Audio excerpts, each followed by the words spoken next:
د پښتون ژغورنې غورځنګ تېره سهشنبه د سویلي وزیرستان په مکین کې لویه ولسي جلسه وکړه چې زرګونو کسانو پکې ګډون وکړ. یادې جلسې ته د غورځنګ مشر منظور پښتین او ګڼو نورو مخکښو مشرانو او غړو ویناوې وکړې.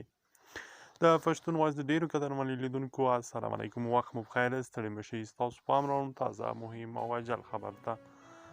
د تېره سهشنبه د پښتون ژغورنې غورځنګ په سویلي وزیرستان په مکین کې لویه جلسه وکړه.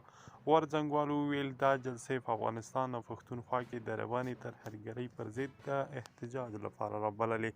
د غورځنګ مشر منظور پښتین پر خپل فیسبوک پاڼه لیکلي د نننۍ جلسې پیغام ډېر واضح و چې موږ نور په خپله خاوره د هیچ چا جنګي پالیسي هم نه منو. د نن جلسه د ټول پښتون افغان وطن د امن لپاره وه او موږ نن ډېر واضح وویل چې په افغانستان کې د پاکستان منفي لاسوهنې دې بندې کړل شي. نوموړي همداراز لیکلي د افغانستان جنګ د کرښې دې غاړې ته پاکستان کې پښتون میشته سیمو ته تباهۍ او بربادۍ راوړي. ښاغلي پښتین تور لګولی چې پاکستان ریاست دې د پښتنو خاوره تل د افغانستان پر ضد کارولې او ټینګار یې کړی چې غورځنګ به نور د دغې پالیسۍ پر ضد مزاحمت کوي او مخه به یې نیسي.